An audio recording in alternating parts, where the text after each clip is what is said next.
And that's how, yeah, and then the playlist goes on to some live stuff. So they finish with that sort of like, ah, moment again. Cool.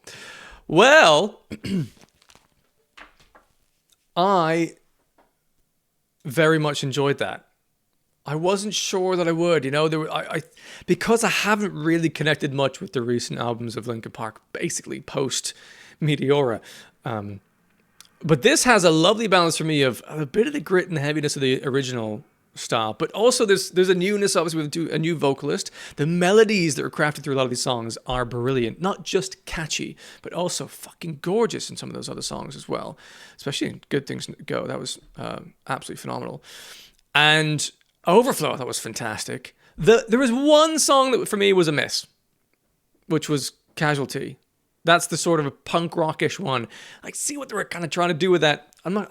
It sounds mean to say trying to do. They effectively did. I'm sure they did. It's a sort of punk rock vibe, and it's a very stripped back, like just low, kind of distorted, crunchy sort of guitar things. But it just wasn't of that ilk. It wasn't very interesting. It didn't have much heat and power in the main moments. I think there's a choice that they made on this album that they don't have a ton of guitar layers in there, which I did quite like. It's sort of very stripped back, like late 90s, early noughties, just fucking guitar rock band stuff, right? Very simple, crunchy, easy for, kids in high school to replicate, which is a good thing, I think. But on Casualty, it just meant that it lacked, I think, a bit of power to it. I just didn't think it was very interesting. That's a skip for me. But everything else, I genuinely very much enjoy. They all had their merits. It's a pretty fucking good album, to be fair. To be fair to them. And I've warmed to Emily's voice a bit, Like, I think when it initially came out, there's a sort of gruff raspiness to it that I just found a little bit unsettling somehow. But maybe that's just an emptiness machine thing. But even that, on the recording, it was much more clean. Maybe that was just a live version of the thing. I think I had a certain idea based on the live original introduction that my brain then carried through to a couple other songs. But the more I'm listening to it, the more I'm enjoying her contribution here. I mean, in Good Things Go, I didn't think the verses benefited from her immediately repeating the melody and the lyric. I found that kind of annoying. But otherwise, that's not like a her thing. That's a songwriting choice thing. The rest of that song, though, was very good. Stained was kind of maybe also comparing to how much I enjoyed the other ones, a little bit on the average, like decent, but sort of album filler track. But there's so much greatness in here. I loved the flows that Mike was doing on some of the songs, really satisfying. Over Each Other, again, is a standout song, even though for me it doesn't really sound very Linkin Park-esque, but undeniably good songwriting in that. Well put together. Some interesting choices in the production and the drums, which I really enjoyed. There's a consistency of sound throughout the album. It's very cohesive.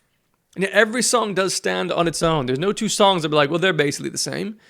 So that's quite hard to do if you're essentially on just, straightforward hard rock with some DJ and digital sounds here and there. That's very good.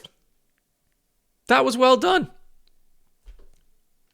And I would say, Spotify was doing something there. My alarm's going off telling me to do the laundry. It's rock and roll life. I think,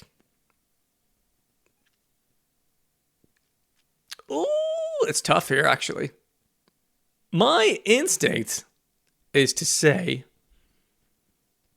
overall, I'm going to give it a delicious. I was thinking, is it solid? Like, because there's moments that are solid, I think.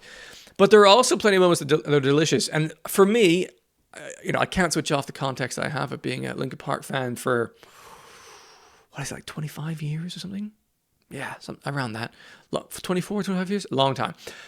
This is the most I've enjoyed a Linkin Park album since Meteora. And that's a delicious thing. I think there's some fucking great moments in here. Songwriting was excellent. Really, really good. And the delivery, I think, across the board was cool. I loved the production choices that were going into the vast majority of that. And that is an album that I will come back to, which I wasn't necessarily expecting going in. I thought maybe they'll have a couple of big singles and the rest might be sort of filler, but not the case for me. I thought that was excellent. Absolutely excellent. Well done to Linkin Park. I've lost the album now, but Yeah, I will genuinely revisit that. And the ones that I was unsure about at the start, like the Emptiness Machine, I'm preferring the more I hear it. And the case may be true for other ones. So I will definitely be spinning this a little bit more and getting to know it more. But on first listen, fucking delicious.